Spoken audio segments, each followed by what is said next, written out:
Well, it's something we haven't talked about in a while, and I figured it was time to bring it up again. But before we get going, as you can see, backdrop still here. Still have not had any luck finding a place. The real estate market is insane right now, and every single place that I have called has already been rented out, and there have been no new listings for like 2 weeks. The real estate market is absolutely insane. So if you are in the Phoenix area and you know anything about real estate, get in contact with me and let me know if you know of things coming up. I'm down for something small if need be. But yeah, things are getting eaten up really, really fast around here. So let's get on with the topic of today. And what I really wanted to talk about was the concept of McDojos. You see, that term gets thrown around a lot.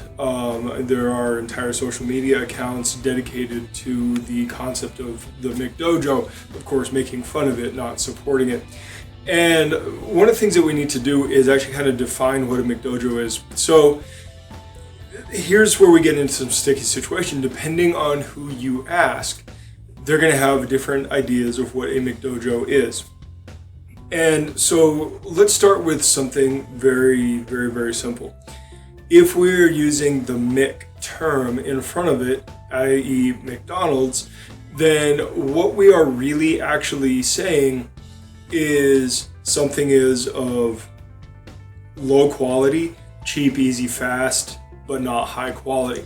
That's what the idea of McDonald's is, what the idea of fast food is cheap, easy, fast, but skimp on the quality. If we use the concept of McDonald's or fast food again, one of the things that we need to look at is like, what is fast food in relation to regular food? Well, other than cheap, easy, fast, low quality, right? What is it doing? It is offering something on the go, quick, for people who don't have time to wait around for something to be cooked to order. You have a very limited selection of options. You have low cost ingredients that are going to make it easier for the business to be profitable, etc.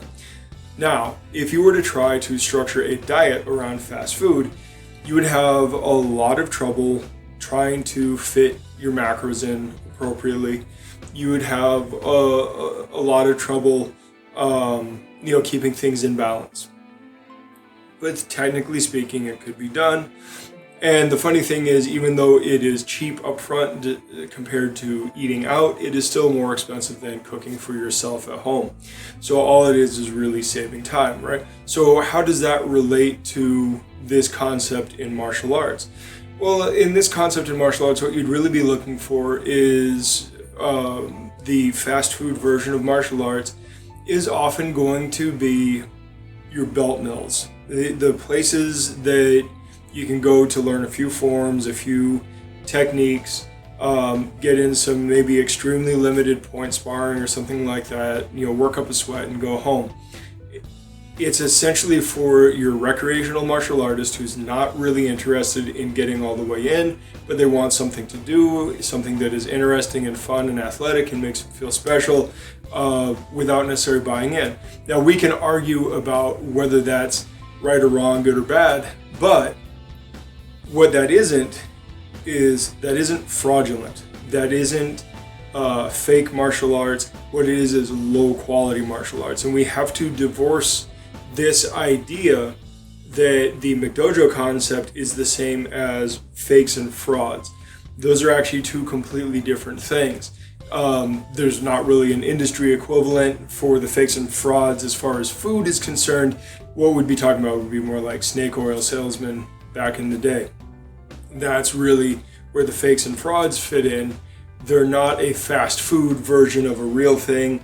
They are, in fact, a fake version of something that is essentially unverifiable by the layman. And we should probably do better than to lump the fakes and frauds in with the low quality schools. Now, like I said, the McDojo concept, it's still a very low quality martial arts concept. You're not going to get in the full fat conditioning. You're not going to get in the full fat sparring. You're going to have unrealistic scenarios. You're going to get schools that are kind of, stuck in time, not allowed to evolve because they want to keep the system rigid and in place, which is not the same thing as tradition, by the way. It really isn't.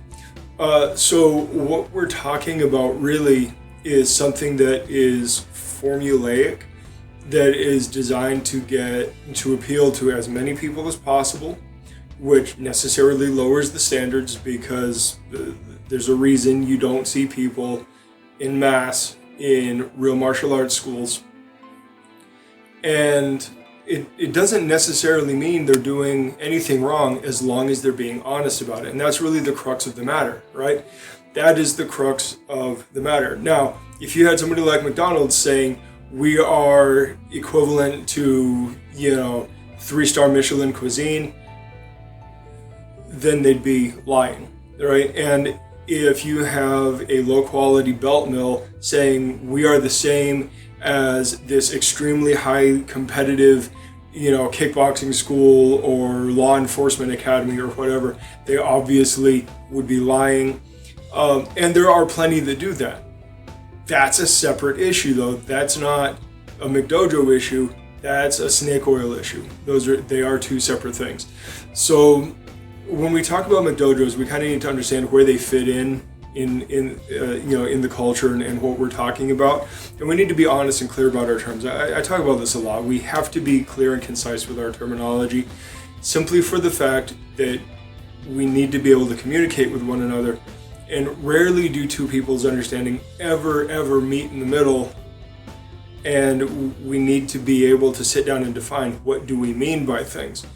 So I'm not telling you to give McDojos any slack, but I am telling you that McDojos are a separate category of things from the snake oil salesman.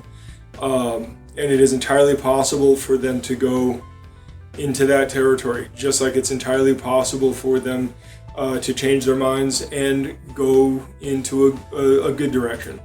And something else that we should be thinking about here also is that some schools will have kind of a McDojo program to keep the lights on and have a more legitimate program for kind of, for black belt students or for more serious students, right? They'll have a competition class versus kind of a general enrollment class, something like that.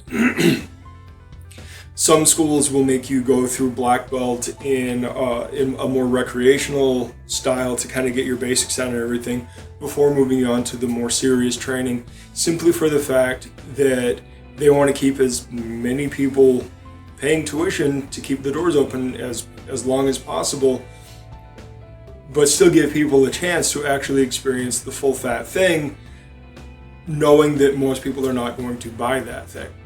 So yeah, let's be clear and concise with our terminology, and I will talk to you guys later. Again, anybody in the Phoenix area that knows anything about real estate, get in touch with me because we need to get open again. And until something comes along, we've got nowhere to train. So talk to me. Talk to you guys later. Good journey. Thanks for watching. Like, subscribe, share, give the dog a bone. You can follow us on our other social media accounts, and if you really like us, you can head over to Amazon and buy a shirt. You can also go over to Gumroad and purchase some of our instructional courses. All of the links will be provided and also on our website. If you happen to be in the Phoenix area, we would love to meet you. Come drop in for a class, even just to chat. And if you're looking for a new home, we would be happy to have you. So until next time, good journey.